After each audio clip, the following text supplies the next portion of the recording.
SIR ইস্যুতে Farakka BDO অফিসে ভাঙচুর ও উত্তেজনার ঘটনায় গ্রেপ্তার হওয়া ৬ জন অভিযুক্তকে অবশেষে জামিন দিল জঙ্গিপুর আদালত। বুধবার আদালতের নির্দেশে তারা জঙ্গিপুর জেল থেকে মুক্তি পান।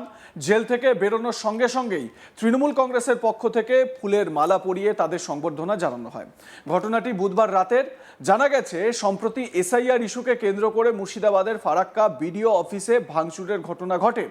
পরিস্থিতি উত্তপ্ত হয়ে উঠলে পুলিশের পক্ষ থেকে ৬ জনকে গ্রেপ্তার করা হয়। পরে মামলাটি জঙ্গিপুর আদালতে ওঠে এবং বুধবার আদালত অভিযুক্তদের জামিন মঞ্জুর করে।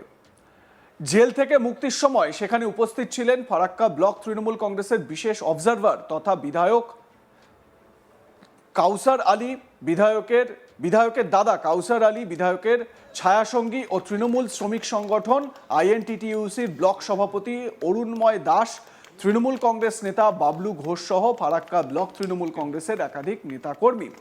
জেল চত্বরে মুক্তিপ্রাপ্তদের ঘিরে ব্যাপক উৎসাহ ও উচ্ছ্বাস লক্ষ্য করা যায়।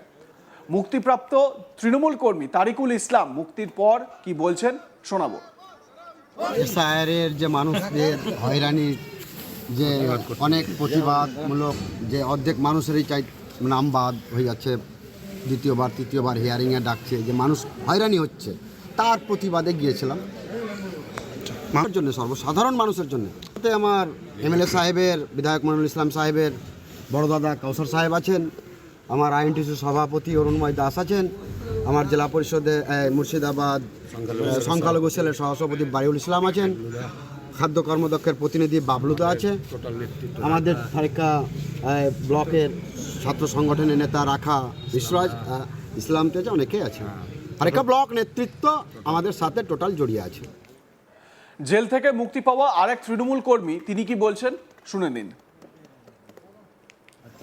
16 তারিখে এসআই সংক্রান্ত ব্যাপার নিয়ে আমাদের কেন্দ্রীয় নির্বাচন কমিশনার যেভাবে মানুষকে হয়রান করছে, সেই এসআইকে কেন্দ্র করে আমাদের ছেলেমেয়েরা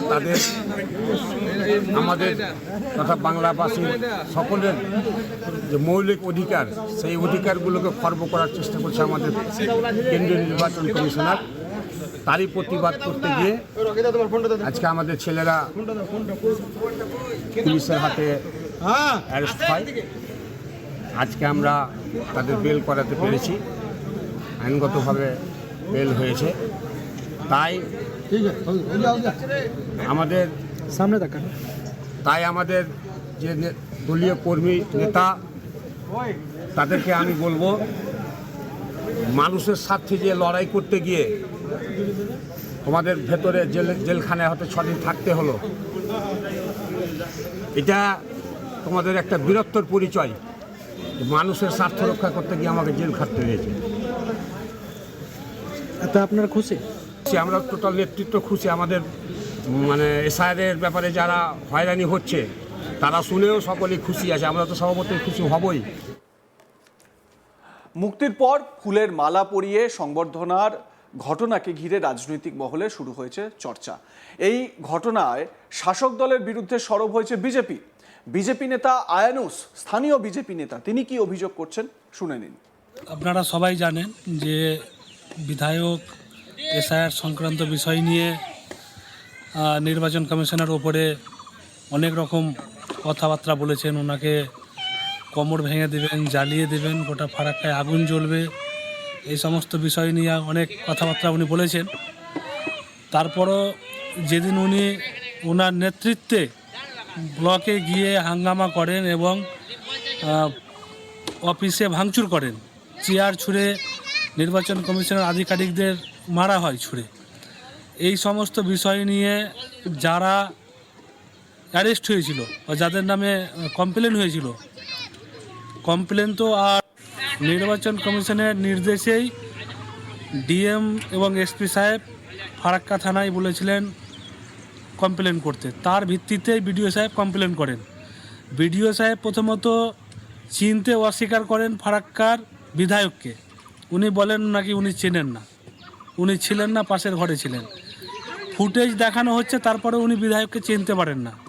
তারপরে বিধায়কের নেতৃত্বে ভাঙচুর হওয়ার পর বিধায়ক বলে যে এরা সাধারণ পাবলিক ছিল, যদি সাধারণ পাবলিক থাকতো তাহলে উনি প্রথমেই যখন ভিতরে ঢুকেন তখনই পাবলিককে বলছিল যে পাবলিক বেরিয়ে যাবে এখান থেকে। তো যখন ওর নেতৃত্বে ঢুকলো তো পাবলিক ঢুকেছিল না ওর নেতারা সব ঢুকেছিল? যারা অ্যারেস্ট ছিল তারা কি পাবলিক না তার নেতারা? সমস্ত তৃণমূলের ক্যাডাররা ছিল ওখানটায়, তাদের নেতৃত্বে এই গুন্ডামি হয়েছে, যেটা ফারাক্কার কলঙ্ক। এর আগেও আমরা দেখেছি বিধায়ক জিতার সাথে সাথেই এই ধরনের ঘটনা ঘটিয়েছিলেন কেদুয়াতে গিয়ে।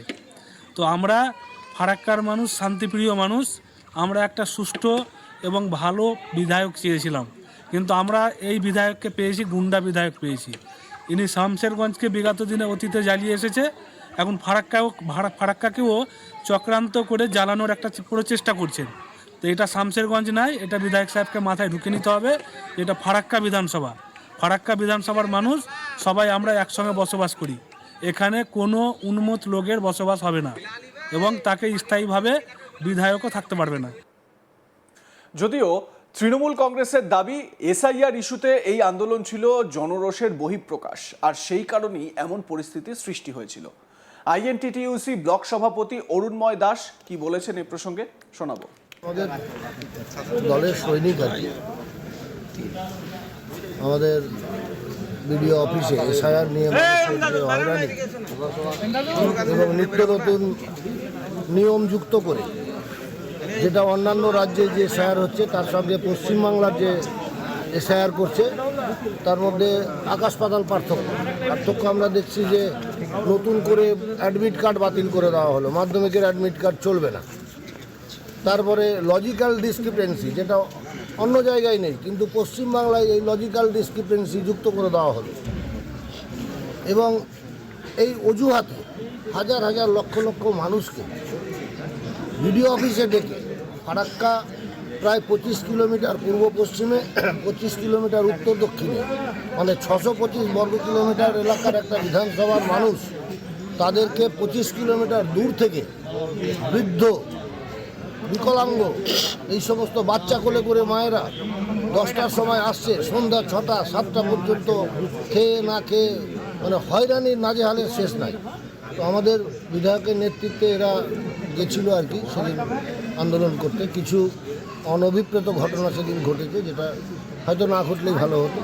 যাই হোক, সেটা জনরোষের প্রকাশ, এদের সঙ্গে সাধারণ মানুষ যুক্ত হয়ে গিয়ে কিছু অঘটন সেদিন ঘটে গেছিল, যার জন্য আইন তো আইনের পথেই চলবে। পুলিশের কাজ করেছে, তাদেরকে অ্যারেস্ট করে বিচারালয়ে পাঠিয়েছিল।